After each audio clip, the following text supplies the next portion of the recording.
IMF 당시의 시절을 잊어버리지 않나라는 생각도 한편으로는 하게 됩니다. 지금 우리는 어느새 과거의 어떤 아픔들이 잊어져 버리고 살아남은 자들의 잔치를 벌이고 있지만 당시 IMF 당시에 우리의 동료와 우리의 이웃들이 멀쩡한 직장을 잃어버리고 지금도 지하철에서 박스로 몸을 감싸고 이 추운 겨울 속에서 잠자리를 구하지 못하고 있고, 또 해체된 가족들과 붕괴된 가정들이 파고다 공원에서 텐트를 치고 라면을 끓여 먹으면서 살아가는 모습들이 우리는 어느새 잊혀져 버렸고, 어떻게 생각하면 IMF라는 것이 가져준 우리 사회와 가족들의 어떤 신뢰와 어떤 질서 해체들 혹은 평화들의 해체 과정들이 남긴 상처가 굉장히 큼에도 불구하고 우리는 마치 꼬리를 잘라버린 도마뱀처럼 이제 어느새 다시 소비가 증가하고 백화점 매출은 연일 사상 최고치를 기록하고 홈쇼핑은 매출이 늘다 못해서 사상 최악자를 기록하고 있습니다. 이제는 경기부양책의 일환으로 유흥업소에 특별 소비세를 면세한다는 이야기까지 나올 정도가 되었으니 과연 살아남은 사람들의 잔치는 죽은 사람들의 고통을 디디고 올라서서 더 화려한 폭죽을 터뜨리는 것이 아닌가라는 생각을 합니다. 그러나 과연 이러한 우리의 잔치들이 과연 우리의 주머니에서 나와서 잔치를 벌이는 것인지 한번 생각해 보지 않을 수 없습니다. 지금 우리나라 상장기업들이나 쓸만한 기업들 혹은 토종기업들 혹은 우리나라에서 반드시 지켜야만 할 어떤 국가 전략적 차원에서 지켜져야만 할 기업들, 예를 들면 종묘라든지 혹은 농약이라든지 이런 기업들마저 속속 외국인들이 대조적으로 등장하고 이제 다국적 기업으로 편입되고 있습니다. 이것이 세계 경제의 흐름이긴 하지만 어쩌면 IMF 체제가 우리에게 가져다 준 선물인지 모르겠습니다. 과거에 우리가 가지고 있던 기업이 비록 외국인 지분율이 60% 70%가 넘더라도 우리는 거기서 여전히 고용해서 그 고용된 상황에서 급여를 지급받아서 소비를 하고 있지만 이제 집주인의 입장에서 세입자 입장으로 바뀌어 있는 듯한 느낌은 지울 수는 없습니다. 이것은 어쩌면 글로벌화된 시점에서 너무 국수주의적인 혹은 내셔널리즘적인 어떤 그런 시각은 아닌가라는 생각은 스스로 반성을 합니다만은 세계 경제적인 어떤 질서나 신경제의 어떤 흐름은 떠나서라도 우리가 지금 현재 폭죽을 터뜨리고 샴페인을 터뜨리는 이면에 죄송합니다. 우리의 가족들과 우리의 이웃들 혹은 우리의 친구들이 아직도 어디선가는 과거에 우리가 똑같이 따뜻한 집에서 따뜻한 밥을 먹고 가족들과 함께 단란한 시간을 보냈던 사람들이 많고 대부분 자본주의 사회에서 실패한 사람과 성공한 사람이 노력에 의해서 정비례하지는 않듯이 그 실패를 한 신분들도 어쩌면 본인의 의사와는 무관하게 인생의 실패자로 돌아서 있는지도 모릅니다. 특히 우리가 구조조정, 인적청산 이런 얘기들 많이 하지만 이러한 구조조정의 그늘 속에는 무수한 실업자가 양산되고 그 실업자에 딸린 또 가족들, 그 부양가족들을 생각한다면 이 세모의 영천그림이 그렇게 유쾌하고 즐거운 것만은 아닐 수 있겠습니다. 그래서 우리가 이 시점에서 할 수 있는 것은 비록 그분들에 대해서 어떠한 직접적인 큰 도움은 되지 못한다 하더라도 소외된 가정과 소외된 이웃들 혹은 소년소녀 가정이어도 좋고 어려운 사람들을 위해서 조그만 손길이라도 내밀 수 있거나 혹은 시선을 올릴 수 있는 그런 적은 여유와 사랑이 절실하지 않나라는 생각을 해보게 됩니다.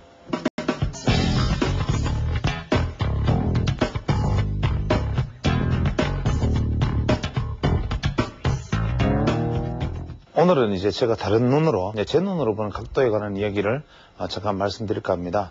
각도라는 것은 지난 시간에도 이제 개인을 통해서 말씀을 드렸지만 이 개인이 이 각도라는 개념을 이야기하고 난 이후에 각도라는 것이 말하는 것은 무엇이냐, 즉 시간가치가 포함된, 즉 시간가치가 반영된 가격이다.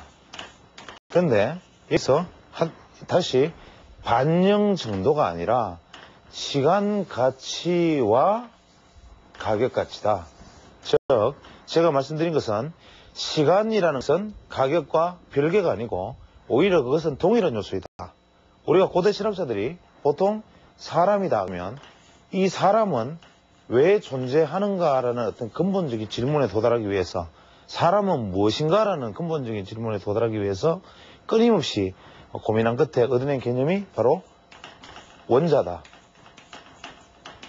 즉 사람이라는 것은 사람의 기본적인 것을 토막내도 계속 살이지만 그 마지막 한 점 남은 살을 다시 토막내고 최소 마지막 본질 단위는 바로 원자로 구성되어 있고, 그렇다면 돌이나 나무나 풀이나 심지어는 흙 한 줌까지도 다 토막내서 마지막 근본 본질은 돌도 기본 단위는 원자다.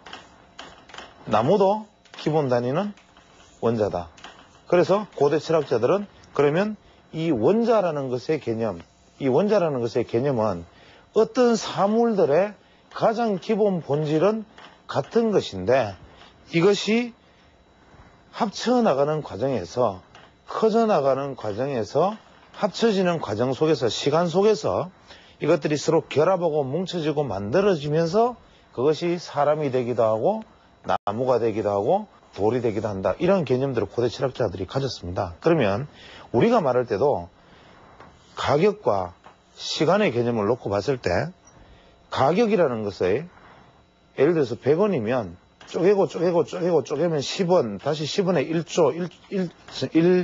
1전에 다시 쪼개고 해서 이 최소 단위 시간이라는 것이 쪼개고 최소 단위 0.001초라는 쪼개지면 제일 마지막 근본 단위는 축이 교차하는 시점 가격과 시간은 본질은 같은 것인데 이것이 가격이 확대되고 시간이 진행하면서 가격의 흐름으로서 이제 틀리게 나타나기 시작한다. 이러한 개념에서 보는 것입니다. 너무 지나치게 제가 지금 황당한 말씀을 드리고 있는 것 같지만 이러한 황당한 말씀을 계속 드리는 이유는 우리가 말하는 시간이라는 것을 달리 보지 말자. 즉 시간이라는 것이 가격과 다른 무엇이 아니다. 바로 이 점을 말씀드리기 위해서 드리는 말씀이고 이것은 무엇으로 증명되는가 하면 지난 미국 시장의 100년사 혹은 일본 시장의 100년사 혹은 한국 주식시장의 크게 보면 80년사 근대시장 기준으로 봐서 40년사를 봤을 때 인간의 경제활동이나 시간이 소멸하지 않는 한 어떤 주식의 어떤 파동에 의기로는 항상 이러한 파동을 그려왔더라. 즉 시간이 진행하면서 이것이 형성되는 것은 끊임없이 이렇게 계속 파동을 그리면서 추세를 형성해 왔던 것이고 계속 팽창수축을 해오더라도 이것의 본질 가치는 이렇게 존재해 왔기 때문에 이것은 반드시 시간이 지나면 예를 들어서 이렇게 내려왔을 때 만약에 개별 종목에는 부도가 나는 기업이 있고 사라지는 기업이 있지만 전체라는 경제의 흐름에 어떤 한 단면으로 놓고 보았을 때는 시간이 지나면 결국 수축 이후에는 팽창이 오고 수축 이후에는 팽창이 오더라는 것. 이래서 우리가 주식 투자는 제가 여러분에게 누차 말씀드렸지만 전문 투자자가 아니라면 절대로 이 나라의 경제 혹은 이것의 경제를 반영할 수 있는 당분간 반영할 수 있는 진짜 우량한 이 시장 평균 이상에 되는 어떤 종목들을 가지고 정말 이런 지점에서 그냥 사면 그냥 가격이라는 것을 무시하고 시간이라는 것이 만들어준다. 이렇게 이것이 주식시장의 알파와 오메가입니다. 무엇이 두려운가? 주가지수 1000이 되었을 때 제가 지난 여름에 아마 고수대고수 방송을 하면서 이런 말씀을 드린 것 같은데 당시에 제가 좀 위험한 말씀이라고 말씀을 드리면서 삼성전자 16만원대 이하에서 당분간 사기 어려울지 모릅니다. 위험한 말씀을 드린 적이 있고 지수 1000포인트에서 50%가 빠지는 500포인트가 된다면 설령 400이 되면 어떻고 300이 되면 어떤가 그냥 여기서 사두면 그냥 더 떨어질 확률보다는 결국 더 올라가는 기대이익이 더 크다. 이런 말씀을 드린 거 있는데 바로 이것은 어떤 잡다한 기술적 분석이나 그럴듯한 시장 가치 이런 시장 이론을 다 배제하고 그냥 시간이 만들어주는 것, 시간이 진행하면서 만들어주는 것. 인간이 50만 년 전에 인간이 태어나서 지금 그 인간이 계속 진화되어서 오늘의 인간이 존재하는 것.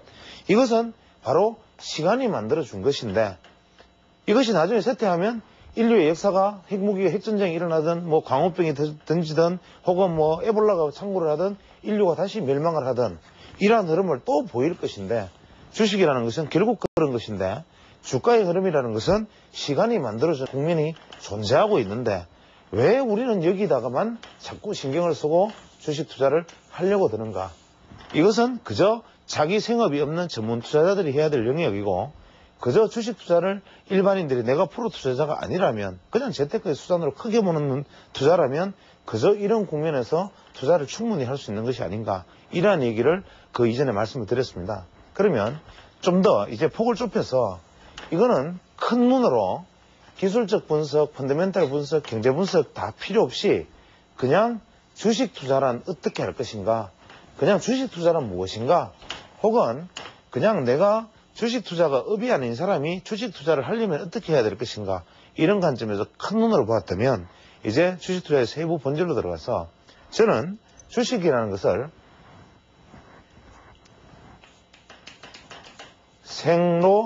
생로병사의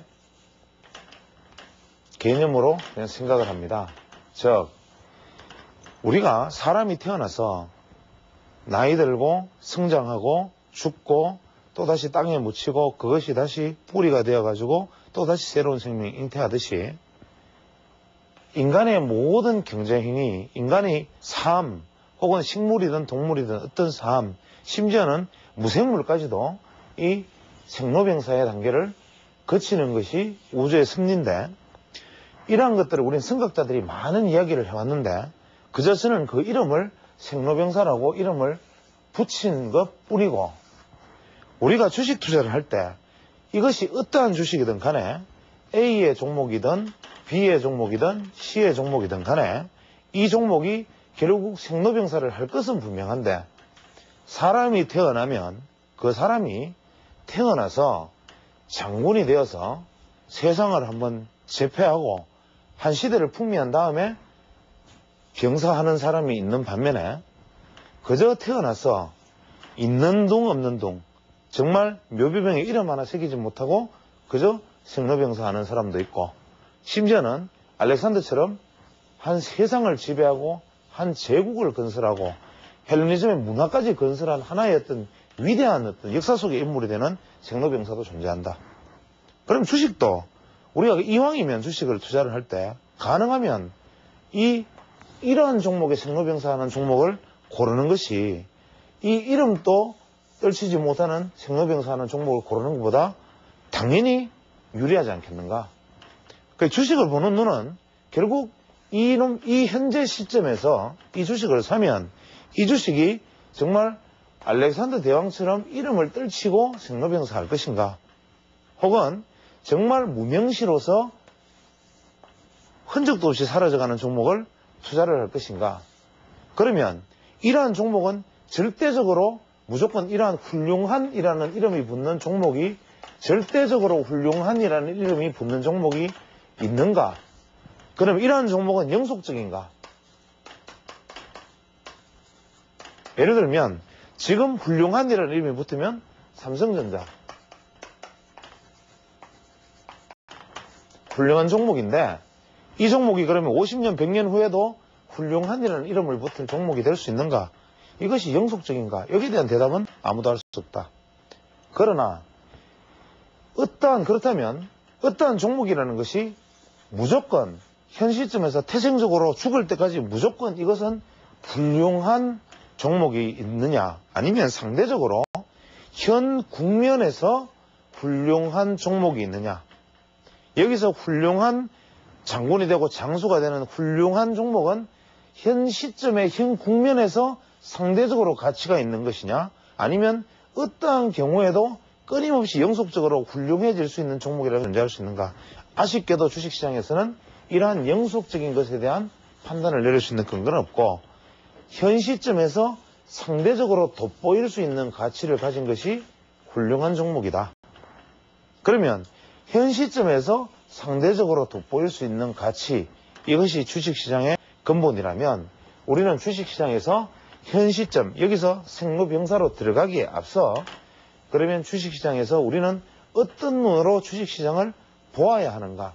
상대적 가치에서 훌륭한 것은 어떤 것이고 현 시점에서 훌륭한 것이라는 것은 어떤 것이냐에 대한 개념 정의부터 먼저 하자 이런. 그럼 우리가 상대의 가치에서 상대의 가치가 훌륭한이라고 말하는 것. 이것은 뭐냐? 그 시대적 상황에 따라서 훌륭한인데, 이 시대적 상황이라는 것을 경제관이라는 관점에서 한번 놓고 보면, 이것은 뭐 제 개인의 어떤 경제관이기 때문에 이것이 옳다 그러다의 어떤 논란의 여지는 많겠지만, 제가 보는 눈은 그렇습니다. 예를 들어서 어떤 경기가 침체돼서 해고가 되고 사람이 실업자에 나앉고 생산활동은 떨어지고 끊임없이 침체 상태에 있을 때, 이것을 탈출하는 방법은 신기술로서 벗어나는 수밖에 없다. 왜냐하면 산업시설과 시설까지도 전부 떨어져 있는 상황에서 아무런 여력도 없는데 무엇으로 만들어내고 무엇으로 사는가?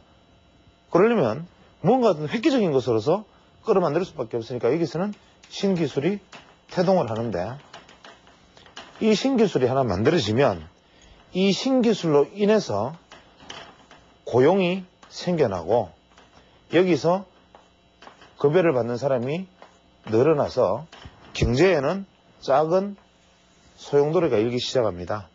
그래서 이 신기술이 시장 전체를 주도를 하기 시작하면 다음에 다른 사람들이 이 신기술을 배워서 아류들이 생기기 시작하고,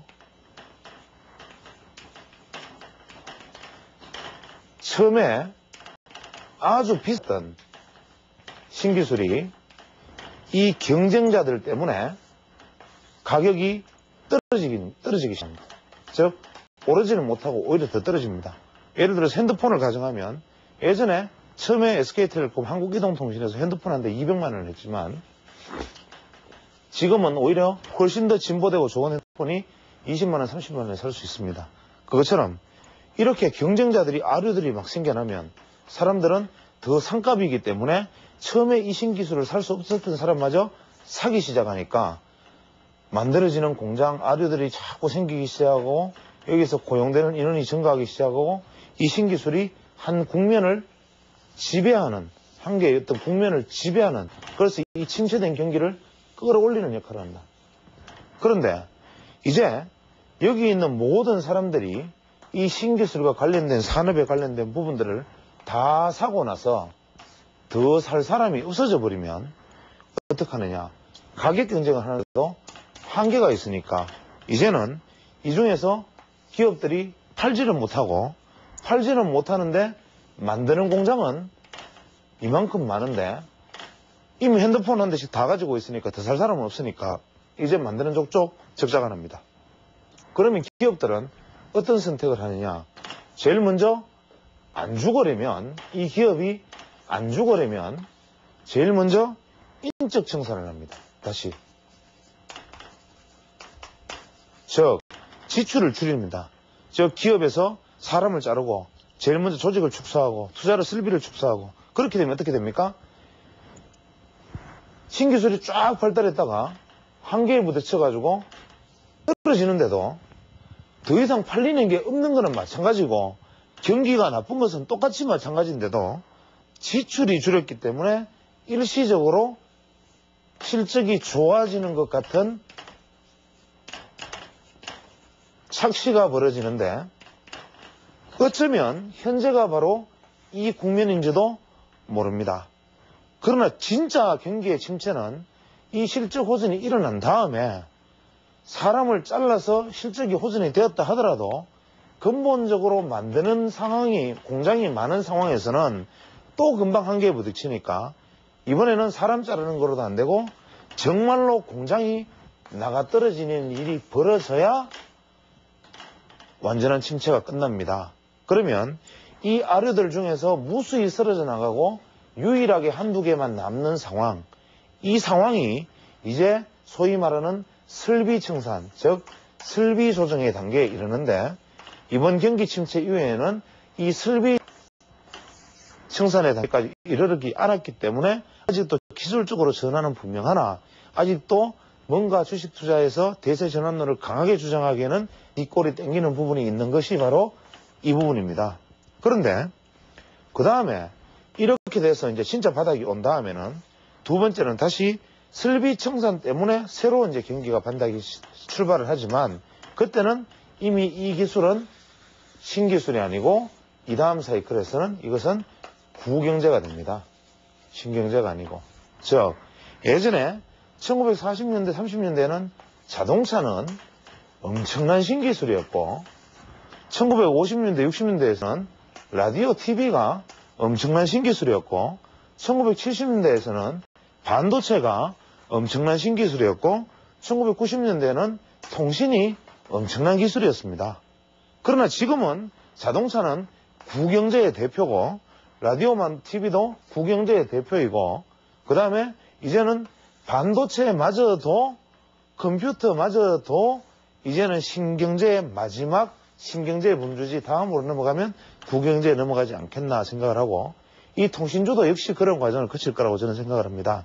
그러면 다음에 남은 것은 뭐냐? 바이오입니다. 현재 미국에서 부시 대통령은 공화당 정권은 굉장히 보수적이고 기독교적 윤리에 굉장히 충실한데도 불구하고 현재 의미심장한 발표를 얼마 전에 대통령이 재가를 했습니다. 그것이 뭐냐? 바로 줄기세포. 우리가 스템셀이라고 부르는 줄기세포가 연구를 허용했다. 이것은 뭐냐면 사실상 인간 복제를 허용한 것과 다름이 없는데 이것이 어쩌면 바이오 산업의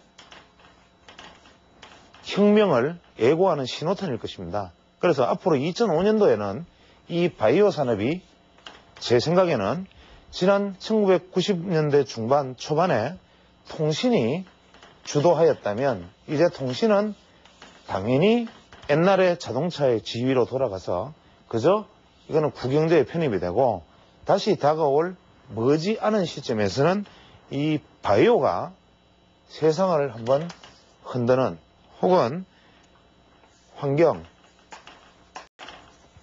이것이 세상을 한번 흔드는 그러나 그중에 특히 바이오가 지배하는 신기술로 지배하는 시대가 조만간에 돌아올 것이다. 그래서 주식 투자에 크게 자신이 없다면 아주 유망한 바이오 기업에 지금이라도 차라리 건전한 투자를 하고 기다리는 것이 낫지 않겠는가 이런 얘기조차 저는 하는데 그렇다면 이야기가 잠시 샜습니다만은 자 이럴 때는 지금 놓고 보면 저는 그러면 삼성전자 그 다음에 뭐 예를 들어서 마크로젠이라고 가정을 합니다. 국내 시장에서 예를 들어서 마크로젠을 한 가지 사례를 들고 삼성전자를 사례를 듭니다. 그러면 아까 앞서 말한 훌륭한이라는 이름을 붙는 것은 뭐냐?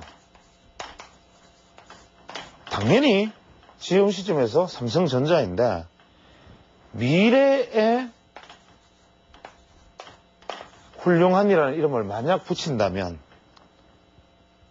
혹시 이런 업종, 마크로젠이라는 회사가 아니라 이런 종류의 업종이 혹시 반도체를 만들어서 이렇게 된 삼성전자와 같은 종목이 나올 수 있지 않을까? 이런 생각을 할 수 있습니다. 이것이 바로 상대가치입니다.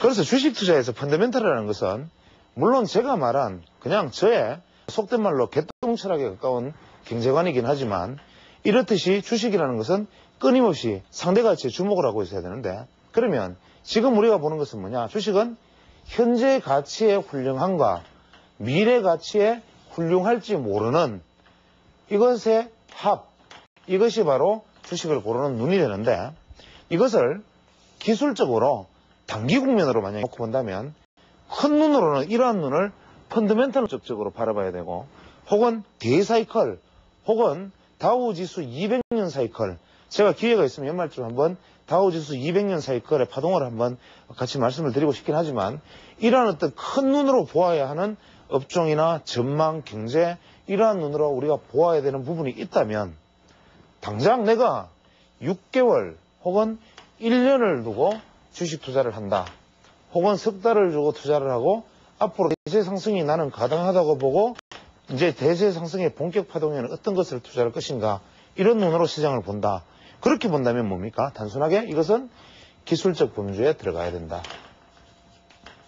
기술적 범주로 훌륭한, 상대적으로 훌륭한 주가 상승이 가능한 여기서 말하는 기술적 범주에서 훌륭한이라는 것은 뭐냐?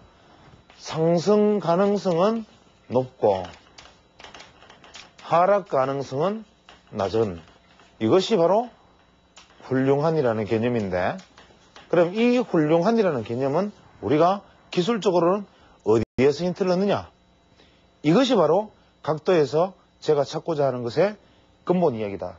그러면 다시 한번 근본적으로 돌아가서 사람이 태어날 때 우리가 보통 의학에서는 아파가 스코어라는 것이 있습니다.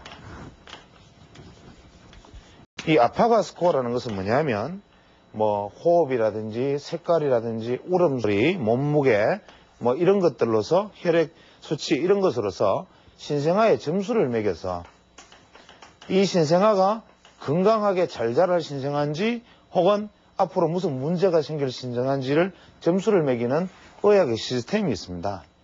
그렇듯이 어떤 사람이든 나무든 우리가 나무나 식물을 보면 우리가 이런 비유를 합니다. 삭수가 노랗다.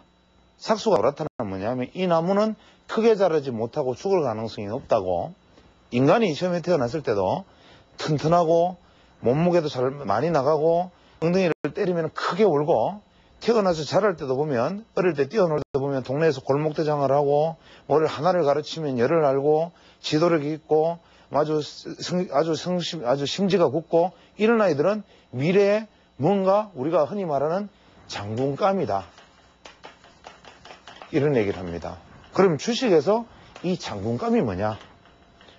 좀 더 일찍 찾으려면 신생아 때 아파가 스코어를 재는 기분으로 태어날 때, 주식이 태어날 때 그 순간에 포착하는 것이고, 장군감을 찾을 때는 태어나서 자라서 조정받는 모습을 보고 이점에서 장군감을 고르는 것인데, 갓 태어난 아이를 가지고 이것이 장군감이다라는 것은 사실 기원이 들어있는 것이지 이 아이가 장군이 되었으면 하는 것이지 장군감인지 아닌지는 알기는 어렵습니다. 다만 건강할지 안 할지를 아는 것이겠죠.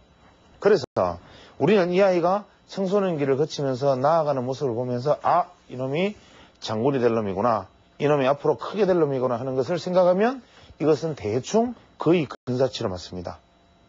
그렇다면 이 청소년기를 거치는 과정에 있는 주식을 바라보는 방법은 어떠고, 이 태어나는 신생아의 건강을 보는 눈은 어떤가, 그 다음에 이 신생아든 이 태어나는 모습이든 판별하는 기준은 무엇인가, 그것은 바로 각도인데, 이 각도는 저는 생로병사라고 표현하는 탄생의 모습과 이 생로병사, 이것을 우리가 탄생의 각이다, 저는 탄생을 보는 각이다라고 말하고, 두 번에 말씀 추진각이다, 즉 성장해가던 주식의 중간에 나타나는 각도, 이렇게 각도를 저는 두 가지로 나누어서 생각을 합니다. 그러면 앞에 생로병사로 돌아가기 전에 우리가 주식에서 말하는 각도라는 것이 어떤 의미를 가지고 있는가를 먼저 한번 생각을 해보겠습니다.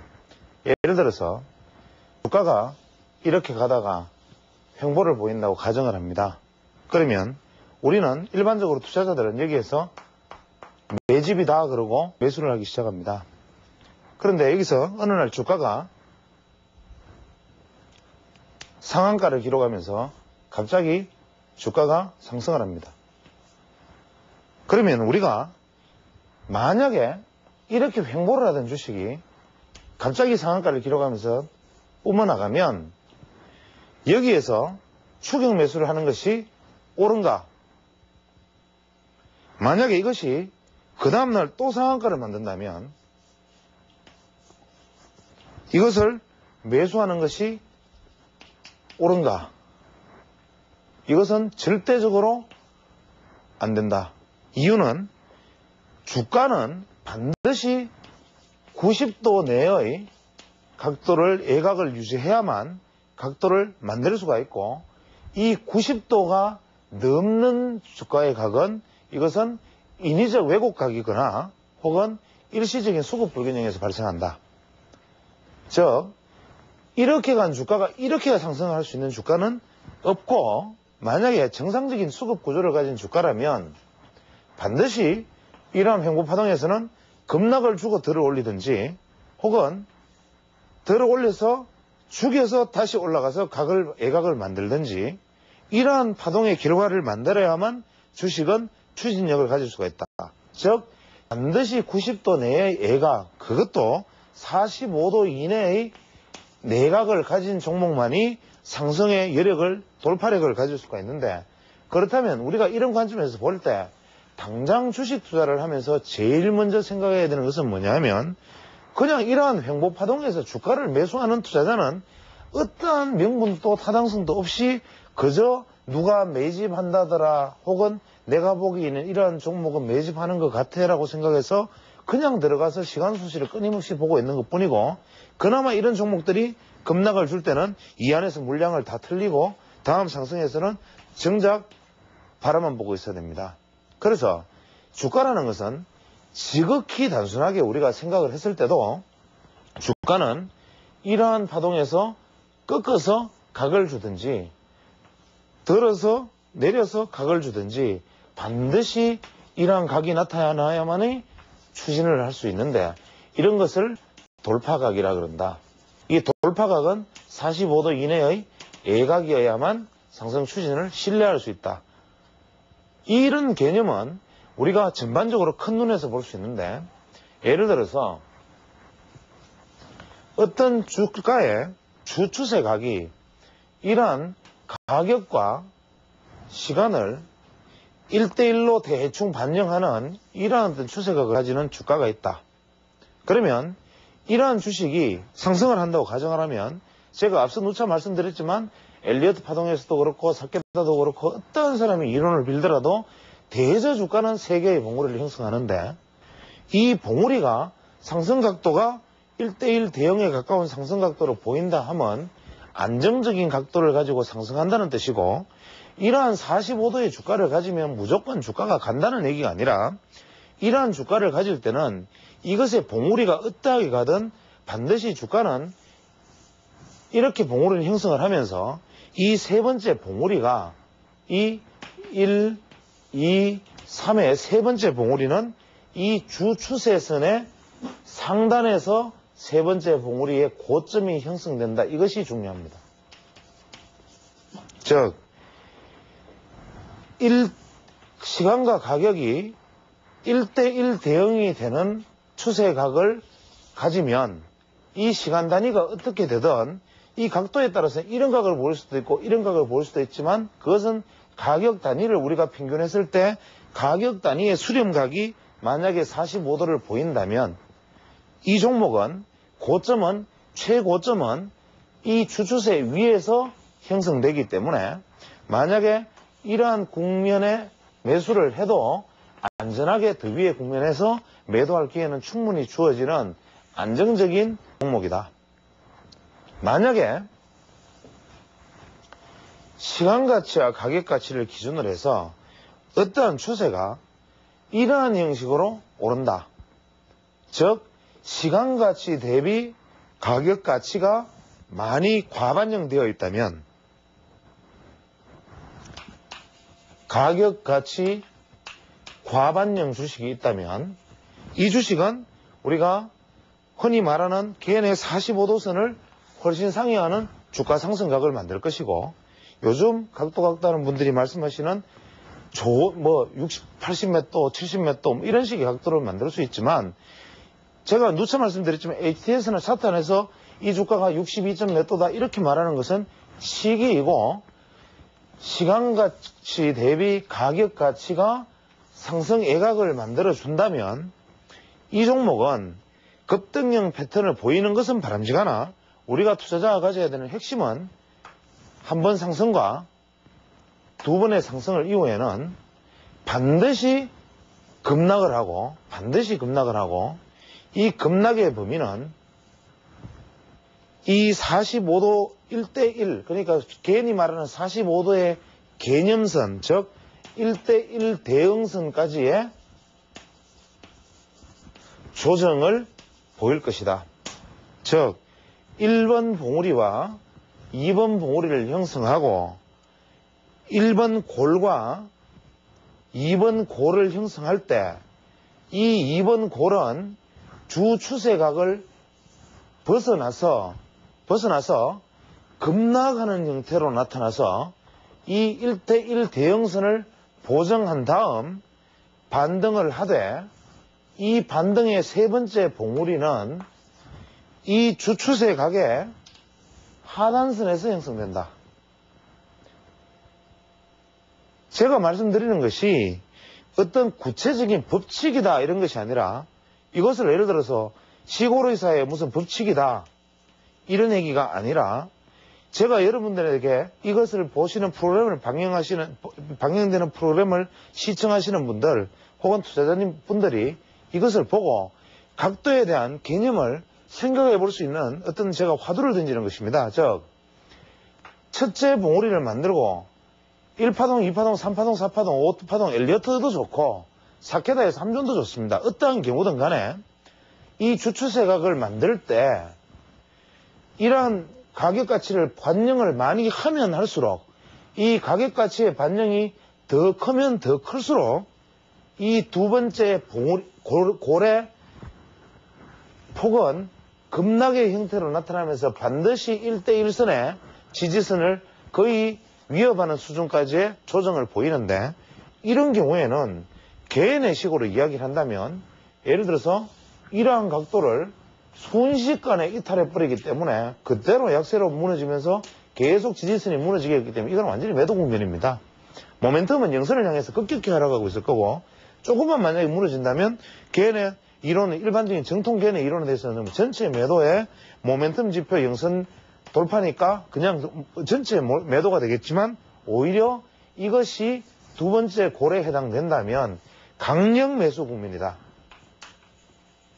강력 매수를 하되 이것이 마지막 봉우리 형성되는 것은 이 주추세 선의 아래쪽에서 이 주추세 선을 넘지 못하고 끝난다. 이것은 바로 제가 몇 차례 말씀드린 각도 보정의 법칙 때문이다. 법칙이라는 말씀을 드리기가 좀 명구스러운 감은 있는데 각도는 왜곡되면 반드시 보정된다. 그래서 이 각도를 보정하려는 흐름이 이러한 형태를 만들어주게 되고 이것을 만약에 하락하는 종목의 기준으로 바라보았을 때 예를 들어서 어떠한 하락하는 종목이 1대1로 대응되는 각을 보이면서 하락을 한다고 가정을 한다면 이것의 하락각은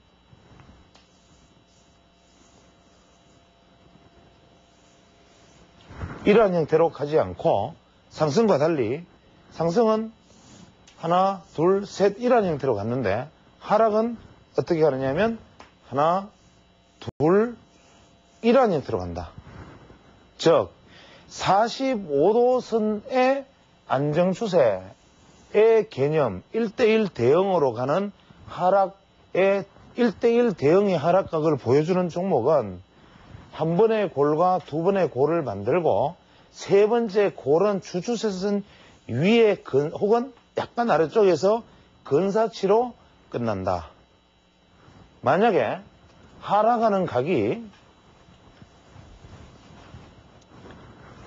가격가치가 급반영되는 하락각을 보인다면 한 번의 하락과 두 번의 하락 이후에는 주추세선을 돌파하고 세 번째 하락각은 밑에서 끝난다.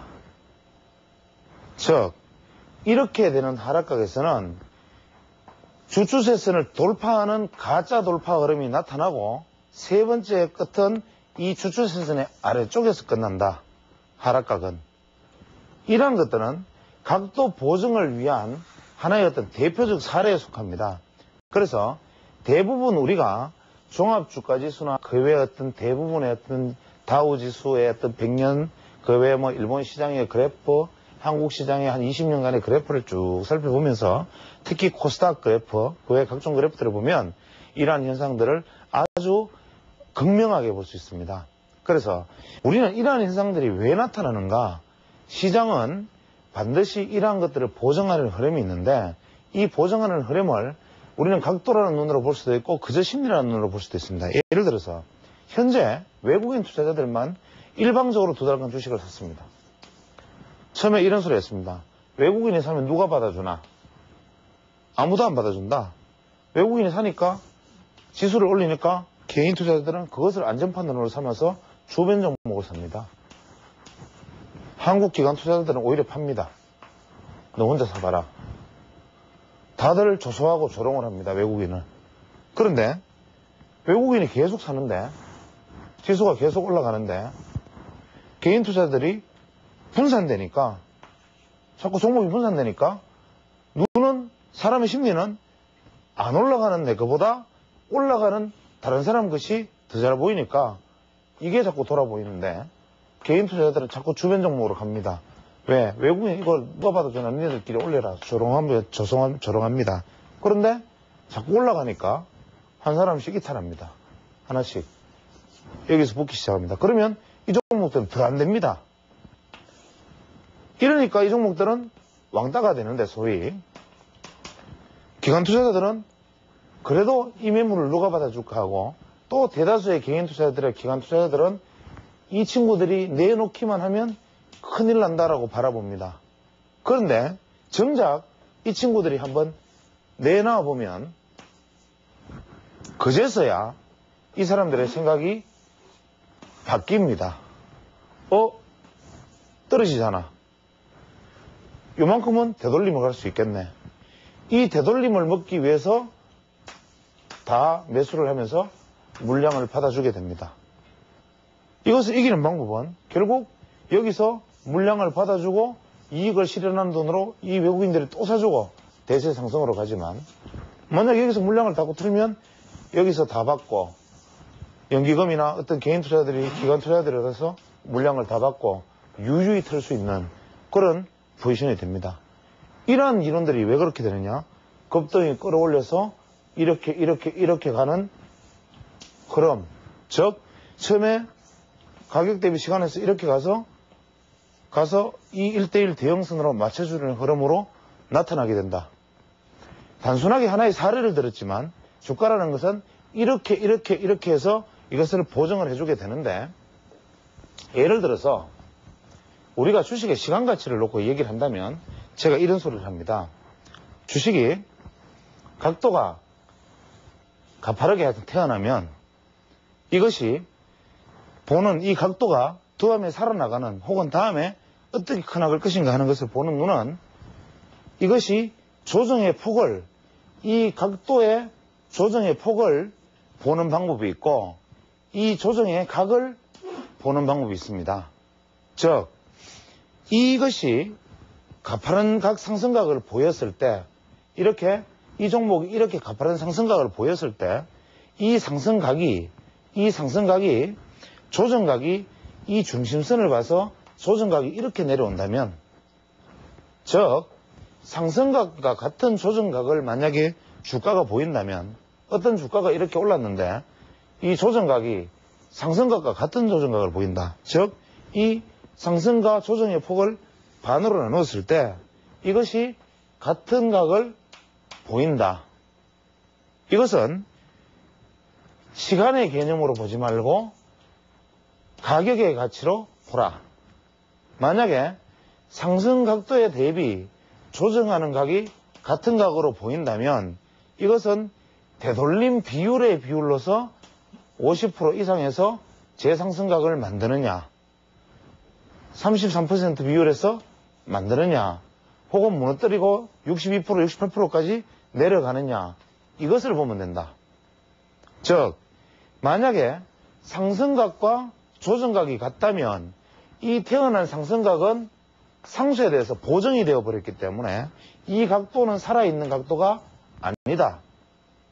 만약에 이 각도가 이렇게 조정을 받는다면 이것은 보정이 되었기 때문에 이 각도의 의미는 없고 이것이 50% 위에서 조정을 받는다면 다음에 이 조정 후에 가는 각이 이게 아니고 다시 새로운 각을 만들어준다면 여기서 50% 이상이라는 조건을 충족하고 상승하는 각을 만들어 준다면 이것은 이 상승각 이후에 다시 나오는 각도로 연속의 각으로 인정을 해줄 수 있지만, 만약에 이 각도가 상승을 한 다음에 이 각도가 만약에 하락하는 각도가 같은 각도로 50%를 무너뜨린다면 이 상승 각도는 우리는 인정해 주지 말고 그 다음에 태어나는 각을 보아야 된다. 그 다음에 이 고점을 돌파하면서 생기는 각을 봐야 되는 것이고, 만약에 이 각도가 이렇게 가서 이렇게 간다면 이것은 이 각도 대비 둔각이라면 이것은 시간 가치의 반영이지 각도의 보정이 아니기 때문에 이것은 살아있는 각도다.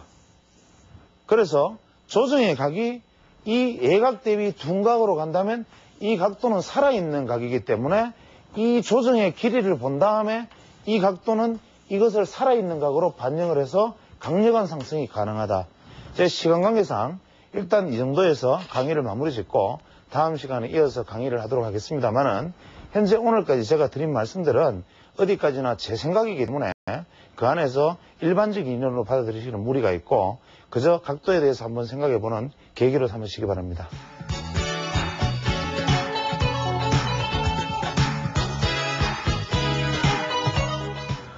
서두에 강좌하기 전에 제가 사회적인 어떤 어려움에 처한 분들에 대한 이야기를 잠깐 드렸습니다만은, 제가 오늘은 어떤 할머니 이야기를 정시와는 큰 상관이 없을지 모르겠지만 한번 드리고 싶습니다. 제가 있는 안동이라는 도시에서 북부 지역으로 한 15분 정도를 가면 풍산이라는 곳이 나오는데, 그 풍산은 이제 풍산 들판으로 유명한 곳입니다. 거기에서 어떤 할머니 한 분이 이제 편찮으셔서 저희 병원에 오셔서 저를 보고 이제 하시는 말씀을 나누시는데, 제가 할머니 손을 볼 때마다 손이 지나칠 정도로 피부가 많이 나빠서 할머니 손이 왜 이러십니까? 라고 말씀을 드리면은 고추를 만져서 그렇다 그러시길래 제가 다음부터 고추 많이 만지지 마십시오 라고 얘기를 한 것이 서너 차례가 됐습니다. 그러다가 한 번은 이제 손이 정말 퉁퉁 부어서 갈라진 논바닥처럼 손이 완전히 갈라져서 손에서 피가 흐를 정도가 되어서 병원에 다시 오셨는데, 제가 손을 보고 할머니 또 고추 만졌습니까? 라고 말씀드리니까 할머니가 또 고추를 만졌다 그러셔서 대체 고추를 가지고 뭘 하시길래 이렇게까지 되셨습니까? 라고 말씀을 드리니까 할머니 하시는 말씀이 비닐하우스 안에서 아침에 9시부터 저녁 4시까지 고추에 꼭지를 따는 일을 하는데, 이제 여름 내내 겨울 내내 자랐던 고추가 가을에 이제 말려서 이제 태양초라 그러죠. 말려가지고 붉은 고추가 되면 이 고추의 꼭지를 따서 이제 봐서 고추 가루가 되는데, 그 꼭지 따는 일을 하루 종일 대충 한 6시간, 한 7시간 정도의 노동을 통해서 꼭지 따기를 하시면 상당량의 고추를 이제 꼭지를 따시게 된다고 합니다.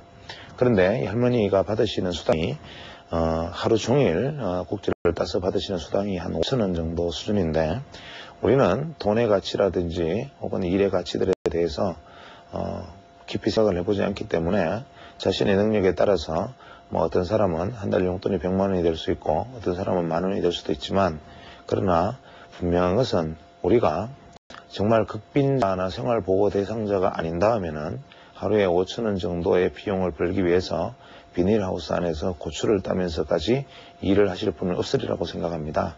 그런데 그런 할머니들이 그런 환경에서 고추를 따서 일을 하셔서 그것이 우리네 밥상에 올라오고 우리는 그것을 고춧가루를 가지고 담근 김치를 먹고 살게 됩니다.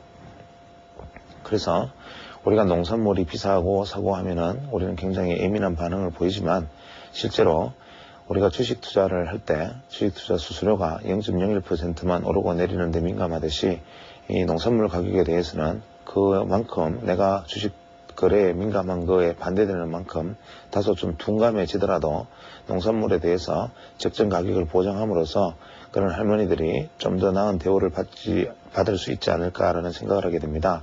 왜 그런가 하면 그래서 할머니 부탁을 받고 제가 한번 알아보니까 실제로 고추를 따서 할머니들한테 돈을 지급하시는 분들도 물론 그 행태는 괘씸하기는 하지만 실제로 그분들 역시 할머니들을 많이 고용해서 그 정도 임금을 지급하고 난 다음에 고추 공장에 넘기면 그분들도 뭐 그렇게 넉넉하신 살림은 아니었던 것 같습니다. 그래서 우리는 작은 것들에 대해서 오히려 흘러넘기기 쉽고 오히려 평소에 생각하지 못했던 부분들에 대해서 무심코 그냥 스쳐 지나가지만 이러한 것들의 이면에는 이러한 땀과 보이지 않는 아픔과 고통들이 담겨져 있고 어떤 한 분의 어떤 노파가 오랜 시간 삶의 흔적이 그 고춧가루에 녹아 있을 수도 있기 때문에 우리는 우리의 이러한 어떤 귀중한 우리의 것들에 대해서도 좀 더 가치를 챙기고 우리가 시골에서 농사를 짓고 손주를 키우고 혹은 떠나버린 자식이 죽거나 농약을 마시고 떠나버린 가정 혹은 며느리가 도망가버린 가정에서 지금도 70, 80 노구를 이끌고 가정주부의 역할과 또 가장으로서의 역할을 혹은 아들까지 손자까지 수발을 하는 그런 1인 다역을 하시는 시골 노인분들을 또 농부들을 생각해서 우리가 과연 시골에 대해서 조금 더 어떠한 것을 되돌려 줄 수 있나라는 것을 연말을 맞이해서 같이 한번 생각해 보았으면 하는 바람이고, 우리가 보통 정부에서 지금 여러 가지 WTO 체제가 들어서면서 농어촌에 대한 지원이 그렇게 쉽지 않으리라는 점을 이해를 하기 때문에 정부 정책에만 무조건 의존하는 농어촌 대책은 이제는 어렵지 않나라는 생각입니다. 그래서 우리는 이것을 하나의 시민운동으로 발전을 시켜서라도 우리네 이웃들의 하나인 우리의 농촌과 소외된 사람들 혹은 노숙자들 혹은 장애인들, 증박아들에 대해서 이제는 우리나라도 조금 사회 복지에 대해서 좀 더 신경을 쓸 때가 되지 않았나. 그것도 국가에 맡기는 것이 아니라 어떤 민간 차원에서 어떤 소외된 자들과 힘없는 사람들에 대해서 좀 더 많은 배려를 할 수 있는 사회적인 분위기를 만들 때가 되지 않았나. 그렇게 해서 우리가 지난 세월들 개발 독재 시절에 우리가 잃어버려 왔던 것들, 오로지 살아야 하기 때문에 독재 시절에 우리가 감수해 왔던 부분들, 그러한 부분들을 이제는 스스로 되찾으면서 우리 스스로에 대한 또 삶의 정당성을 가지는 계기를 한번 만들어 볼 수 있지 않을까라는 생각을 하게 됩니다. 그래서 여러분 한 분 한 분이 저 역시도 뭐 이런 말을 드리는 것이 뭐 위선적인 이야기가 될 수는 있겠으나 우리 한 사람 한 사람이 좀 더 소외된 사람들에 대해서 배려를 함으로써 국가가 해줄 수 없는 일들, 그래서 우리 개개인이 조금만 배려를 함으로써 이 사회를 좀 더 정당하고 당당하고 내가 디디고 있는 이 땅과 내가 살아가고 있는 이 나라가 좀 더 당당하고 훌륭하고 뜨뜻한 나라에, 또 그 뜨뜻한 나라의 국민으로서 오늘 한번 가슴을 크게 한번 펴볼 수 있는 그런 운동을 했으면 하는 바람입니다. 감사합니다. 새해 복 많이 받으십시오.